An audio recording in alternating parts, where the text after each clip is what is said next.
Okay, imagine this scenario. You wake up in the morning, your throat's feeling a little rough. During breakfast, you start to cough a little bit. You're getting ready for school, and you feel a little congested. Your body starts to ache. By noon, you have a fever. All right, so you're coming down with the flu. No problem, you're young. Only old people really have to worry about the flu, right? Then you start experiencing difficulty breathing, dizziness, and inability to focus. After an acute bout of vomiting, you decide, maybe I should go see a doctor. What I've just described are the signs and symptoms of the 2009 H1N1 flu virus and emergency signs that urgent medical attention is needed. Now, this scenario can happen to anyone in this room, but I do have good news. There's a way you can help your body fight off the virus. It is called the 2009 H1N1 vaccine, which is going to be available to the general public next week. Today, I'm going to answer a few common questions about the H1N1 vaccine. First question is, who should get the vaccine?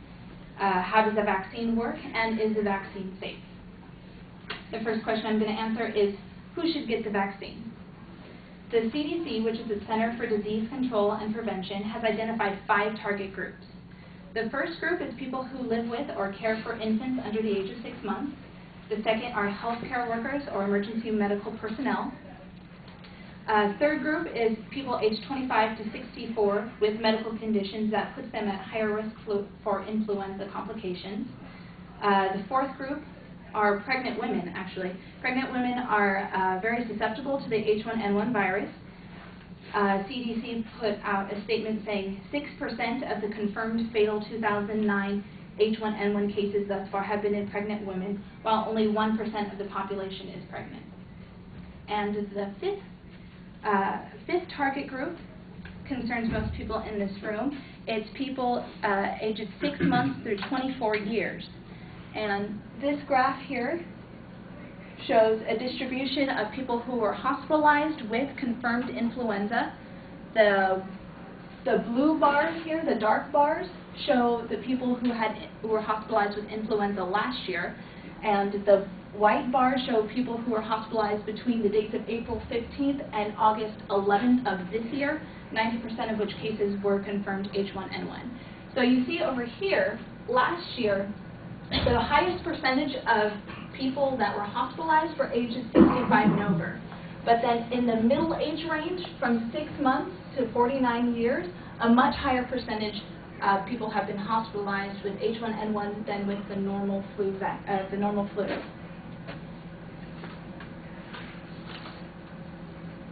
And the second question I'm going to answer today is, how does the vaccine work? The vaccine works by utilizing your body's own immune system to prepare it to fight off the virus. So first, you're injected with a dead virus, which looks like this. So your body's immune system is going to recognize the structures on the membrane of the virus as being foreign, and then your body will build up antibodies. The antibodies, what they are essentially is detectors. They detect that specific structure on the membrane.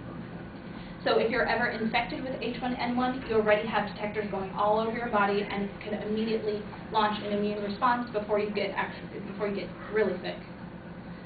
The antibodies are very specific. They only work for whatever they were built against. So the H1N1 vaccine only works for H1N1 virus. It does not work for the normal flu. So if you get a normal flu shot, that will not cover you for the H1N1 influenza.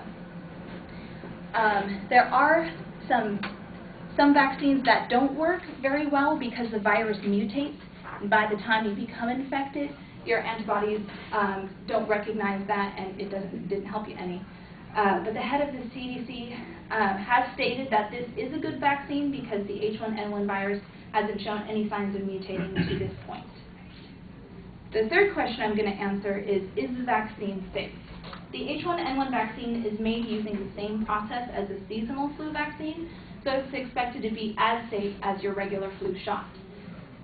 The most common side effects they're expecting are soreness, redness, or swelling at the injection site, and possibly fainting, headache, muscle aches, and nausea. Because you're injected with the dead vaccine, you can't actually get the flu from the shot, but you can experience flu-like symptoms because your body is mounting an immune response. The other big concern is the Guillain-Barré syndrome, or GBS. It's a rare disease that attacks the nerve cells and can cause muscle weakness and paralysis. It's associated with flu shots.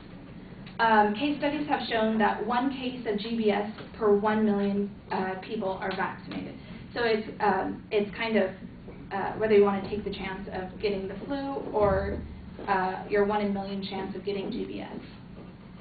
So in conclusion, today I've answered a couple common questions about the H1N1 vaccine. I've answered who should get the vaccine, how the vaccine works, and is it safe.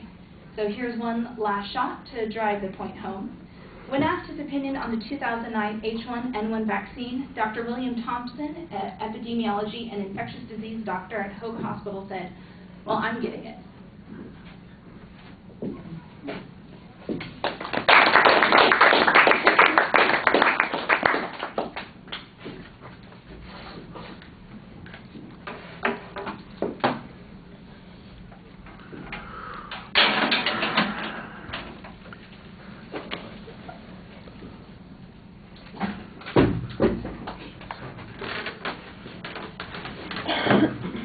Is Giselle still in our class?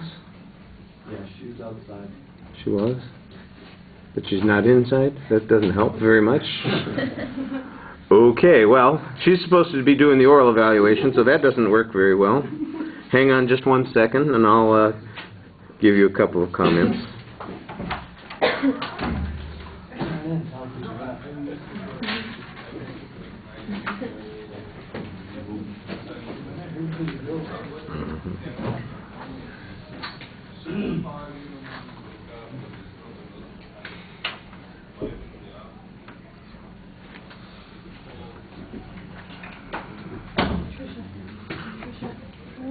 All right, well, Megan, I thought that all the technical stuff is really solid. Everything, you've got a nice introduction to tension device. You've got a very clear thesis statement.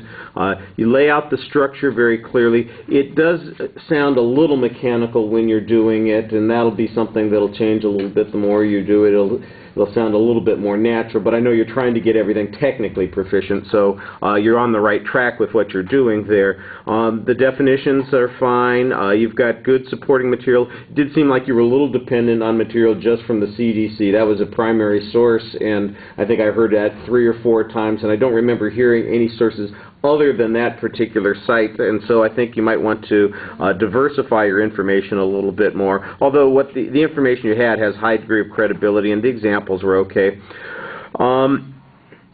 I think you need to maybe add some illustrations and examples to generate a little bit more interest. The technical stuff, I think, is very clearly explained and easy to follow.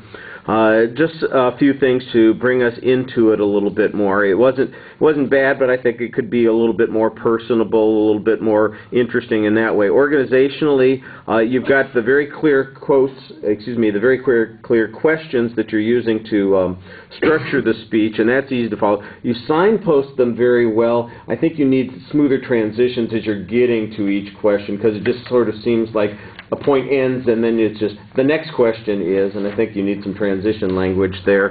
The visual materials were fine. You showed them in appropriate times and referenced them nicely. I thought that the way you tried to illustrate why people in this particular classroom might want to be concerned about that with the statistical the bar graphs that you were showing, I thought that was okay.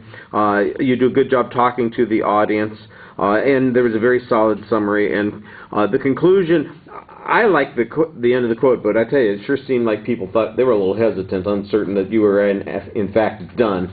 You know, and so maybe that might be something that works better if you have a different delivery style on it. That'll be something that some pacing might change a little bit, and we're going to work on that more next time. All right, thank you.